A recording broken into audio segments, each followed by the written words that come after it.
Welcome to the Mahaffey Camp podcast. We are so excited to have new guests with us here today, and we are broadcasting at the very end of junior camp. So I have with me the Dean of Junior Camp, Corie Hartsock. Hi, Corie. Hey, Micah. And also the Assistant Dean, Brenda Williams. Hi, Brenda. Hi. All right. Well, first, actually, we'll let you introduce yourselves. Could you tell us just who you are, where you're from, and you both happen to be pastors' wives, so maybe mention your husbands as well. Go ahead, Corie. You can go first. Sure. I'm Corie Hartsock, and my husband Scott is the pastor at the Phillipsburg Alliance Church. He's been there for 20 years, and we have 4 kids, 6 grandkids, and all of our kids have come up through Mahaffey Camp as campers and counselors. Our youngest is now 17 and a counselor and entering his senior year of high school. So next year, our first grandchild will be able to attend Young Explorers. Very, very cool. And Brenda? My name is Brenda Williams. My husband is Doug, and we are from the Arvona Alliance Church, where we have been for, it'll be 19 years this August. We have 3 children. Our older son and his wife were the deans for teen camp this year. Our middle child, Grace, just got married, and she has been up through as a counselor and an intern here at camp. And our youngest is just about ready to be old enough to be a junior counselor as well. So we'll see how that goes. But our family has had lots of good experiences here at camp. Awesome. Yes, we both Corie and Brenda are familiar faces around camp, and we're just so blessed to have had them here with us for a week of junior camp. And so junior camp, for those of you who don't know, this is your middle schooler age group. So this is, I guess, 6th, 7th, and 8th grade. Mm-hmm. Yeah. Coming out of, you can do some there. But middle schoolers, I mean, I think we all kind of remember that stage of life. And so when we say middle school or we say like preteen, there's always this internal sigh of like, oh, that was a hard time. That was a difficult age to be for a few years. You're in some ways you feel like a little kid still, and in some ways you feel like you should be a teenager, and maybe 25 years old is how you think in your mind that you are. But regardless, it is a difficult age to be, and I think also spiritually it can be a tough age to be. You're really starting to understand some of those things. Any thoughts on your end, guys?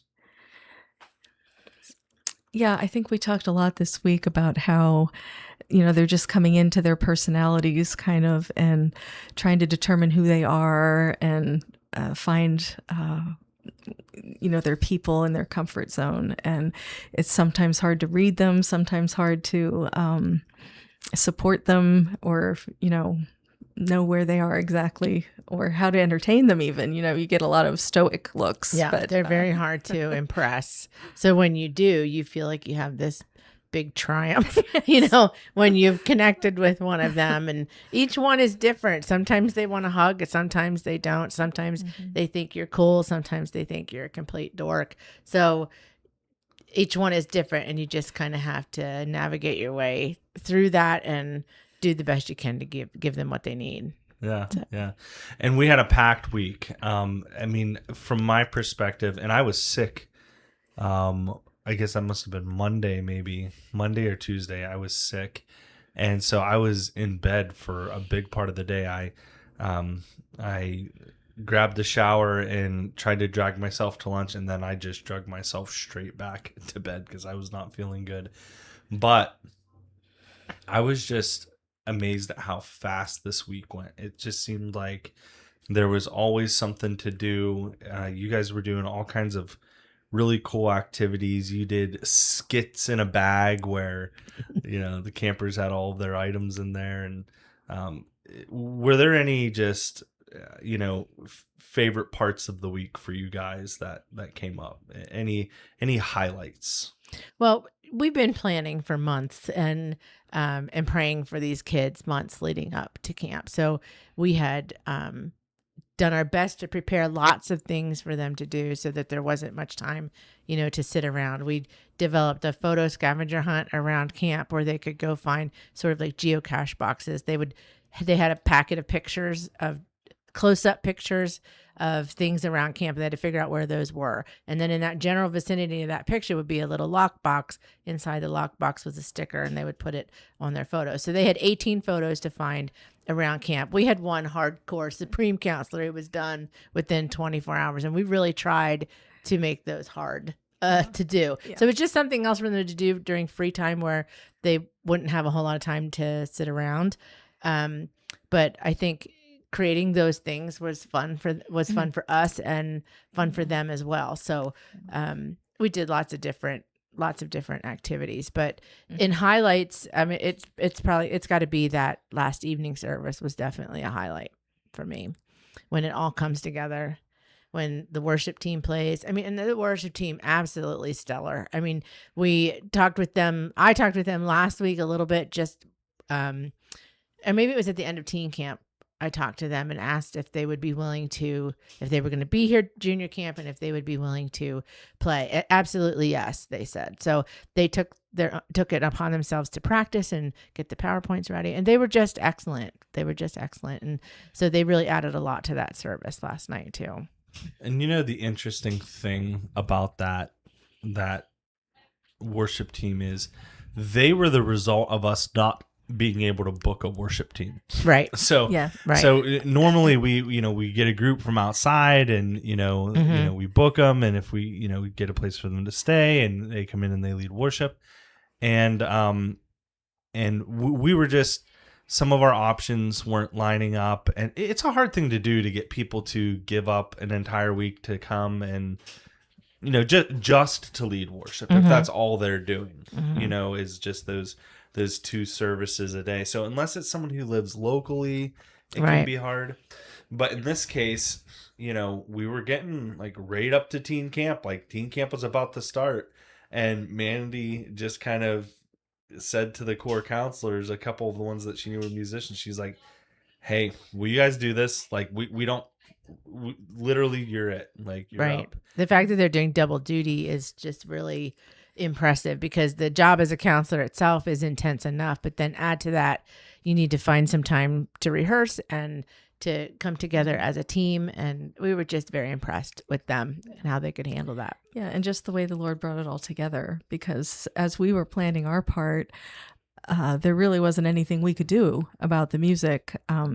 And just the way the Lord brought that team together. Right. And then not only that, but just kind of laid on their hearts what songs to use. It was uncanny how often it just kind of meshed together so well. They took it very seriously, that it really was a ministry for them, how they wanted to reach the kids, the way they wanted the music to go the last night. And they switched in and out a little bit, but there was like 4 main counselors who took that on this week. And so talented. Just talented young people. Yeah, we really appreciate it. And our AV team, the same way, also double duty as a counselor, also right there whenever we needed him to figure things out. And that's not our wheelhouse. So we were really excited that he was willing to take that on. Yeah, and he just takes it all and you don't have to worry about it. Like he solves whatever problems are happening. And whenever he's coming to me for resources, he doesn't even tell me like what's wrong or what's happening. He's like, "Hey, can I have the key to go to the office? Can I have, am I able to get a laptop for this and that?" And you can see that he's just solving problems in his brain. So I'm just like, "Yeah, here you go. Here you go." Like he doesn't go to anyone else to solve his problem. He just And more than once we just looked at him and said, "We're so glad you're here, because if you weren't, we'd just be standing here looking at each other, because it was beyond us to solve." Takes a village. And we were using, not PowerPoint, but video clips and just all that that had to come together at a moment's notice and be And no on internet.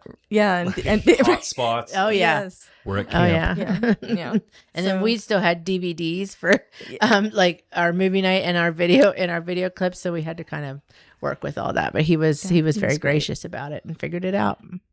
And maybe you already touched on this, but any particular thing like that you saw Jesus do? Like, yeah, go ahead. Yeah. I didn't. I mean, for me, I think the highlight was the closing service this morning. I mean, I really enjoyed seeing the kids respond to the Lord last night, but hearing their testimonies about it this morning was what was really a highlight for me, because that's why we do it. We want to hear how the Lord is working in their lives, and just hearing quite a few of the counseling staff as well as campers just get up and share really hard things that their lives have served up to them, and how they're learning at this young age that Jesus is faithful, and he's faithful again and again and again. So just being able to share in that moment with them where they're having one of those moments where, this happened in my life and things are never going to be the same after this. And then having them step closer to Jesus because of it. And I think that's what we want to see, and that's what we were praying to see. So hearing those testimonies was really special. And last night in the evening service, Pastor Scott had an altar call of sorts. He allowed the kids to follow him in prayer to accept Jesus into their heart. And if they wanted to come forward at the end, they could. So the counselors stood up front, and probably a dozen kids came forward. But as wonderful as that was, and as touching as that was, to see God moving in those kids, at the end, it wasn't just for the campers, because the counselors needed prayer too. And so they needed prayer, and seeing that they felt safe to have that moment and to use that space for their own spiritual need was also just wonderful. And they took that moment, and they were surrounded by their friends, and their friends laid hands on them and sat with them, and they cried with them, and they prayed together, and Pastor Scott prayed with them. But knowing that they felt safe to allow God to move in that moment in front of all those kids, when, the kids probably think they have it all together, but the counselors were very clear about, we go through things too. These kids and these young adults are carrying adult-sized problems around. And we talked a lot this week about what invisible burdens are in your backpack. What are you carrying around? And the theme was that everybody's got those things. Everybody's got those different fears and those hidden struggles. You're not alone. You're not alone. And whose voice are you allowing to determine your value was another thing that we talked about. I think another favorite moment I had this week was we were just coming into the dining hall and talking about how wonderful the counseling staff is with some of the campers that might need have extra needs, or just be struggling or have an issue that they're dealing with, and how wonderfully the counselors just kind of come around them and are patient and loving and just ministering the love of Jesus to that kid in that moment. And the reason they're like that is clearly because Jesus is in them, and what we're seeing in them is Jesus. And I just really love being around those teenage counselors because of their love for Jesus. Yeah.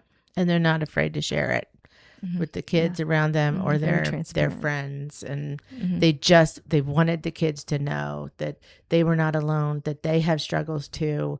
And that when you go through something hard, and we talked about that this week too, when you go through something hard, a lot of times God allows that to happen so that he sends you back in to bring somebody else out. And you can really connect with someone with something you've already been through. So it was just great to see how God moved among them.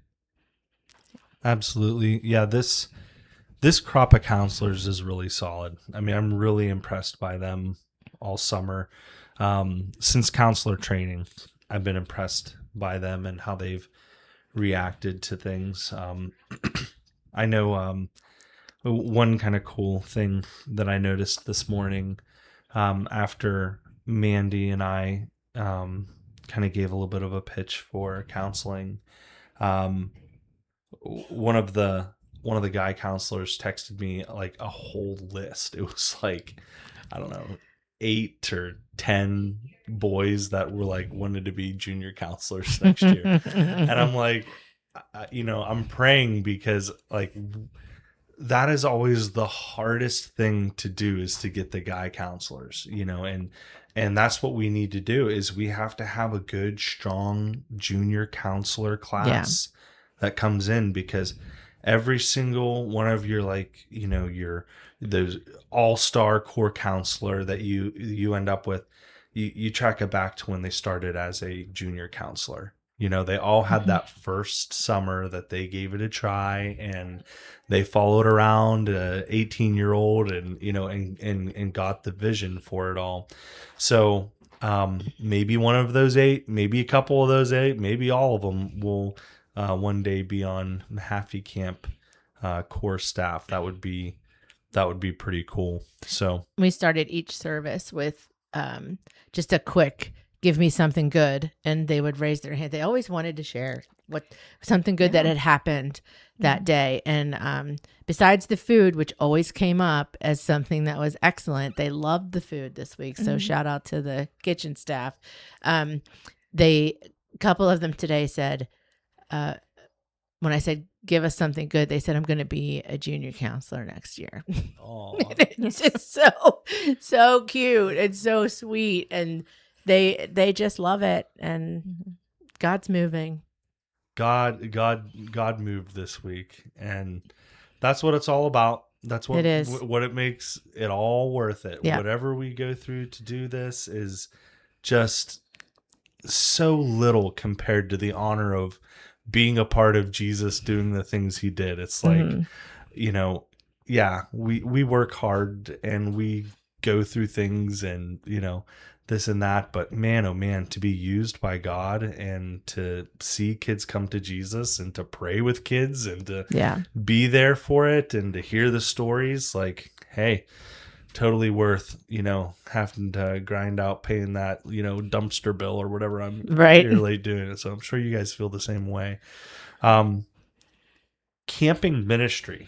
I mean, if we just zoom out a little bit and we take a broader look at this, you guys were here for junior camp.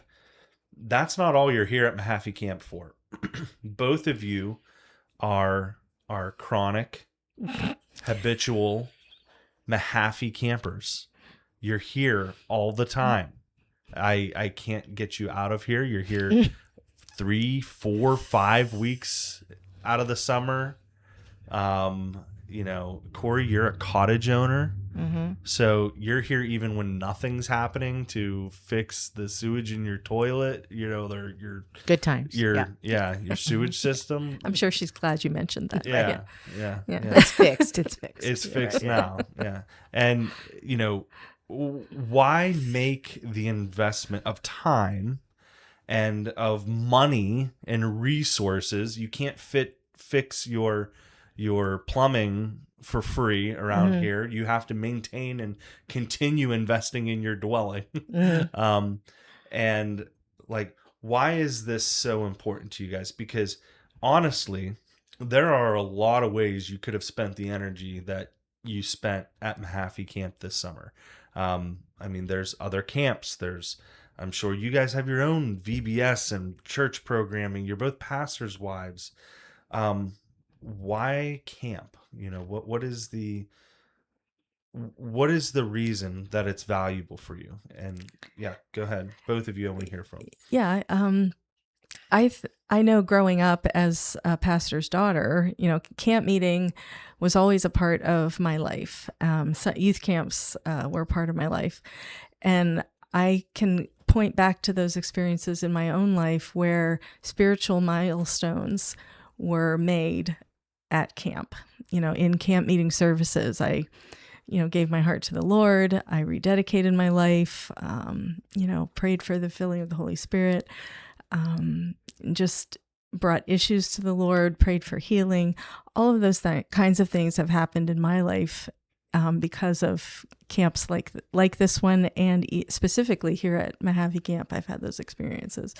So I wanted my kids to have that, and especially as a pastoral family, one thing that is special about Mojave Camp is that, pastors don't always live close to their families. Our extended family is far away. And that feeling of coming home or being in a home place for our kids has always been here at Mojave Camp. It's their favorite place. It's where they wanted to be growing up. And their friend groups were here. Their special friends that were in their weddings were from camp. And just watching them grow spiritually and have those same types of milestones in their spiritual walk with the Lord because of a place like Mojave Camp is why we invest time here. We want that for other people. We want other families to have those kinds of opportunities to meet with the Lord as well. And that's what's special about Mojave Camp. You can talk about the cottages, you can talk about it being rustic, you can talk about all, the features and what we have and what we don't have. But what's special about Mojave Camp is the presence of the Lord, and it happens faithfully every year. So we're happy to invest in Mojave Camp because of those spiritual returns that happen for our family and others as well.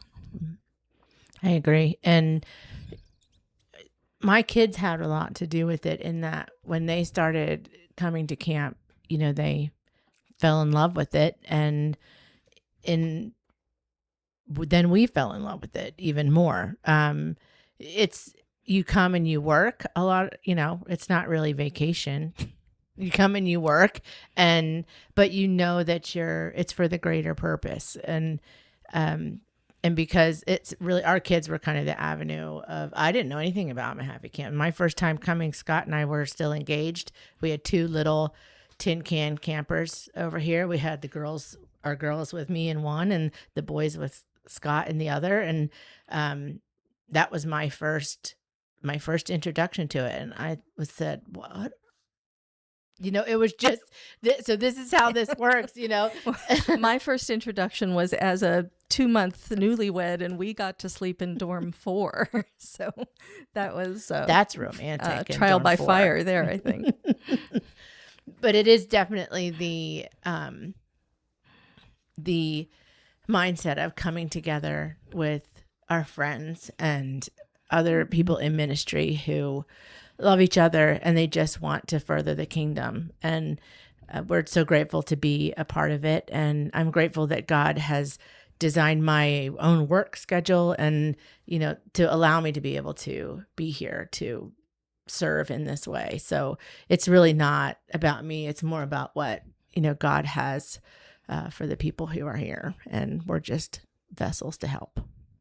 So, that's awesome. Yeah. People ask about, buying a Mojave Camp cottage, and how much is a cottage? How much could be a cottage? And they're kind of all over the place. But I always tell them, just so you're aware, a Mojave Camp cottage is a terrible real estate investment, but it's an unbelievably great eternal investment. I mean, it is the best investment that my family ever made into us was, my grandfather buying a cottage in 1963 or 64. Had he not done that and we had that home base to be, it changed our family, I'm sure. There's so much tradition and history here. And I think that's a really neat part of the puzzle too, is how many generations of families are involved at camp. And it's an important part of a lot of people's family history. And Brenda, you now get to see your son is dean of teen camp.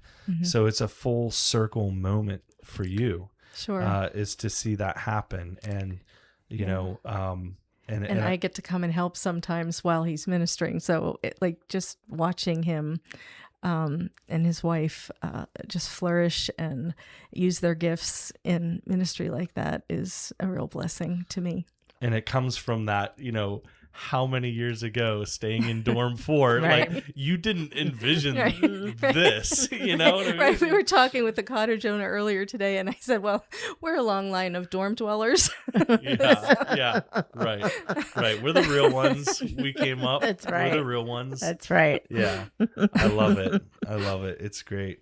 And, you know, I pray that there's many more generations to come after us, that we may be forgotten someday. Yeah. That there's so many more that have come through here, and Mahaffey Camp is still a place where people can meet Jesus, because that's what it's really about. I mean, it's not particularly a notable campground other than the Holy Spirit and Jesus here. To us it is. To us it is, because of the Lord, right? You know? Right. And but that's great. Well, thank you both for joining me today. It's our pleasure. Thank you for giving the week of your time and so many months before that in preparation.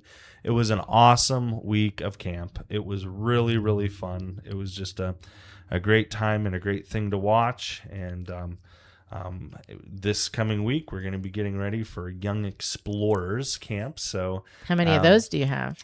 Oh, I knew you would ask me. I'm sorry. I think we're probably around 60. Okay. Yeah, I'll That's a double lot check of with Mandy. lots of littles. Yep. Yeah, it's a lot of little kids. I think we'd hit something close to that number. But and please stay tuned and keep an eye out for our future episodes that will be coming. I am hoping and praying that we get to have a good family camp episode with the president of our denomination, Jonathan Schaefer. So keep an eye for that coming out. If we're able to get the time, you know, family camp is a little up in the air, and when you've got the leader of the denomination on that level, he's told me that he would do it, and hopefully we can make the time to make that happen. So subscribe to the YouTube channel, Mahaffey Camp YouTube channel. Share this on your Facebook and social media if you want to like it and all of that.